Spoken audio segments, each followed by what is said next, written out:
السلام عليكم أخيارتا إن شاء الله قيبتا waxaan ku arki doonaa hadii la yiraahdo sida brokerka akoon looga sameeyo sidoo kalena maartay loogu xirto maxaa la yiraahdaa akoonka ay isticmaalaysa ama MetaTrader 4 kaadi ama MetaTrader 5 kaadi waa isku mid qaabka marka loogu xirto ayaynu insha Allah arki doonaa marka laba qaab oo ugu xiran kartaa inaad xaggan tagtid oo maartay kadibna login dhahdid kadibna sidaas passwordka ku galisid iyo maartay ID-gaadi iyo passwordkaadi saa u gashatid qaabka kale waa maxay waxaad tagi kartaa file waxaa leedahay open an account markaa dhahid halka traderka hadda kan waxaa noogu jira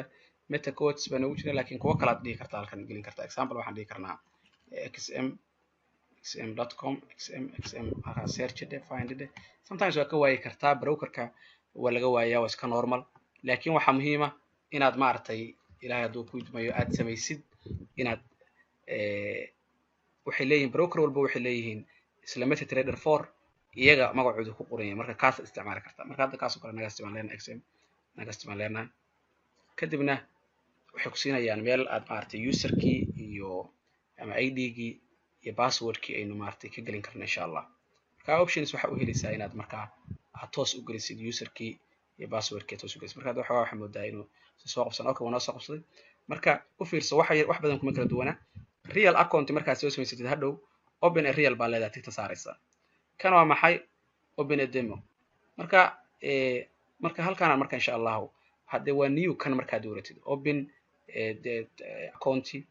with virtual money lacag khayaali ah marka demo account kan waaye kan lagu practice gareyn kana waa maxay real account marka inta badan wuxuu ka rabaa hadda open new hadaa dhahdid nagas iska dhahdid waa iska ka abuuraya emailkii wuxuu ka rabaa iyo password iyo waxa inaad gelgelisid waxaan ku tusay hadda mid hore u samaysanayo kale inaad gashan kartid example halkaas waxa ku qoraysaa ID-gaadi kadibna halkaan waxa ku gashanaysaa passwordkaadi gashanaysaa waaba intaaba kadibna waxa leedahay maxay finish automatically marka finish dhaad halkaas ayuu markaa ku soo qabsanayaa si aragtid login markaan dhawrada fiiri waa kan ID iyo lambarka iyo passwordka iyo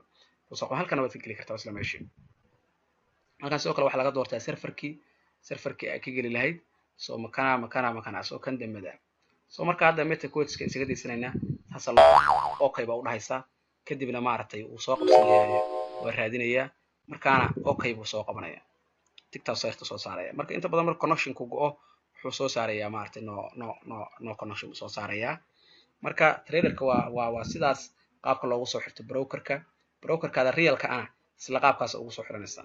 inaad marka computerka aad sidan uga isticmaalaysid waxay ku fududeynaysaa inaad wax badan oo details la socon kartid changes badanna maartay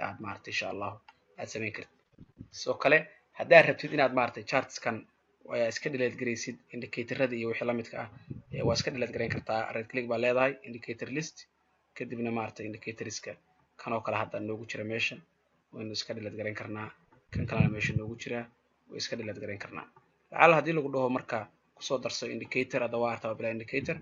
lacala hadii lagu dhaho indicator kusoo darso waa maxaad sameynaysaa isla bartii baad maartay kaga soo darsanaysaa halkan waad kaga soo darsan kartaa halkaana waad tagi kartaa insert indicatorada kala duwanaa trendiga kuwa la xiriira trendiga waa maxay kor ama marka suuq socda ama hoos socda ama wax la midka oscillators volumeski kuwi kala duwan marka inahow kan oo kala soo qabo oo waxa dhahdaa hadda waxaynu soo darsanaynaa hadii la yiraahdo moving average marka moving average marka waa kan calaamadihii wuxuu na siinayaa halkan 14 iska gasho mar baynu insha Allah waxaanu sharxi doonaa qaabka loo isticmaalo indicators marka saarayt waa kan indicatorka kan ayaynu markaa soo dhiganay marka qoraalka marka sareeyo wuxuu ku tusayaa buy marka ka hooseeyna wuxuu ku tusayaa sell moving average kan marka waxaan rajaynayaa inaad markaa si fiican u fahantay qaabka maartay loogu soo xirto MetaTrader-kaada qaabka loogu soo xiro brokerkii qaabka loogu soo xiro marka brokerkana website-kooda caadi intaad tagtid create waa dhihi kartaa demo account halka waa ka abuuran kartaa real maalinta gaartidna create real baa dhihi doontaa wax weyn ma aha oo qofka marka inta badan uu realka abuuranayo waxa laga doonayaa passport valid ah inuu haysto passport oo maartay xabad bedeshatay oo samaysatay oo beenbeena kaama aqbalayaan marna si rasmi u fiirinayaan passportka digital weeye passportkeena hadda marka qofku maartay kama isticmaali karo mid yar oo iska samaystay oo qoto ama samaysan karo marka isku day inaad waxa ka fikirin passport rasmi ah soo samayso soo qado insha Allah hadii ilaahay passportkiisa caadi soo qado markaana insha Allah passportkaada ku dalbo waxaa laga rabaa passport iyo address kaada inaad caddaysid. marka addresska maxaa caddayn kara warqad shaqaale iyo